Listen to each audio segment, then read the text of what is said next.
یہ پیغام ہے قرآن مجید کا۔ لبیک لبیک اللہم لبیک لبیک لا شریک لک لبیک۔ تصور کریے ایک ایسا میدان جہاں زمین لوگوں کے شور سے گونج رہی ہے۔ لبیک اللہم لبیک لبیک لا شریک لک لبیک۔ ایک ایسا منظر جہاں نہ کوئی بادشاہ ہے نہ کوئی غلام۔ لبیک اللہم لبیک۔ سب ایک ہی رنگ کے کپڑے پہنے کھڑے ہیں۔ یہ صرف ایک عبادت نہیں تھی، یہ تھی آخری ملاقات۔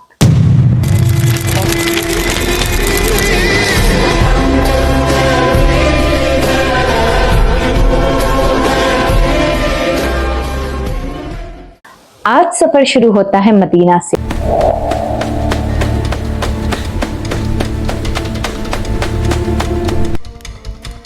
ابو، رسول اللہ حج کو جا رہے ہیں۔ السلام علیکم ایوری ون، یہ ہماری سیرت النبی کا 55 ایپیسوڈ ہے۔ پچھلے ایپیسوڈ میں ہم نے دیکھا کہ کیسے نبی صلی اللہ علیہ وسلم کو برا بھلا کہنے والی عورت کا دل آپ محمد صلی اللہ علیہ وسلم کی نرمی کو دیکھ کر پگھل گیا۔ آج سفر شروع ہوتا ہے مدینہ سے، اس آخری حج کے لیے جس نے ہمیشہ کے لیے ہمارا راستہ بدل دیا۔ جب نبی کریم صلی اللہ علیہ وسلم نے فرمایا کہ وہ حج کے لیے نکل رہے ہیں تو یہ خبر ہر طرف پھیل گئی۔ سنو، ہم سب نبی کے ساتھ حج پر جائیں گے۔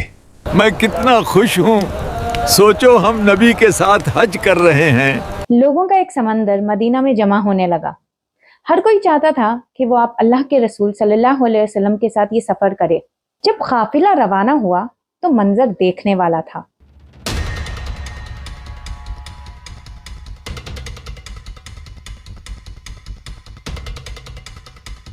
نبی صلی اللہ علیہ وسلم نے ایک پرانی اونٹنی پر بیٹھ کر اپنا سفر شروع کیا۔ آپ صلی اللہ علیہ وسلم کے ساتھ 1,00,000 سے زیادہ صحابہ تھے۔ سب کے دلوں میں ایک خوشی تھی اور ایک انجانا سا دکھ بھی۔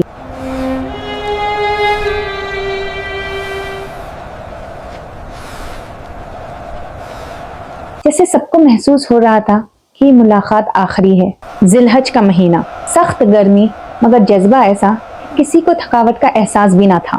جب مکہ کے حدود شروع ہوئے، لبیک لبیک اللہم لبیک لبیک لا شریک لک لبیک لبیک اللہم لبیک۔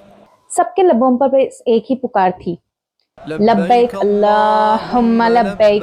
نبی صلی اللہ علیہ وسلم نے کعبے کا طواف فرمایا، صفا اور مروہ کے درمیان چلے اور ہر کام خود کر کر دکھایا تاکہ سب سیکھ سکے۔ آپ صلی اللہ علیہ وسلم یہ بار بار کہتے تھے کہ یہ طریقہ مجھ سے سیکھ لو، شاید اگلے سال میں تمہارے درمیان نہ رہوں۔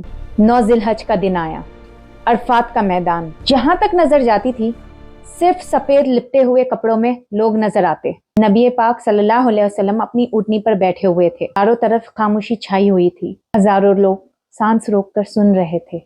آپ صلی اللہ علیہ وسلم نے وہ عظیم خطبہ دیا جس نے انسانیت کی بنیاد بدل دی۔ اے لوگو، شاید آئندہ سال اور اس کے بعد پھر کبھی تم سے یہاں ملاقات نہ ہو سکے۔ جو تمہیں غریب ہیں انہیں وہی کھلاؤ جو تم کھاتے ہو، وہی پہناؤ جو تم پہنتے ہو، کہ سب کو اللہ ہی کی طرف لوٹنا ہے اور وہ تم سے تمہارے اعمال کا حساب لے گا۔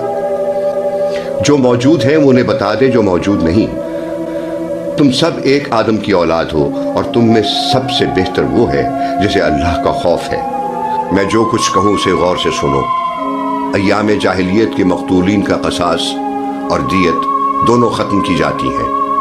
یاد رکھو، ہر مسلمان دوسرے مسلمان کا بھائی ہے اور تمام مسلمان آپس میں بھائی بھائی ہیں۔ مسلمانوں میں رنگ، نسل اور قبیلے کا کوئی امتیاز نہیں۔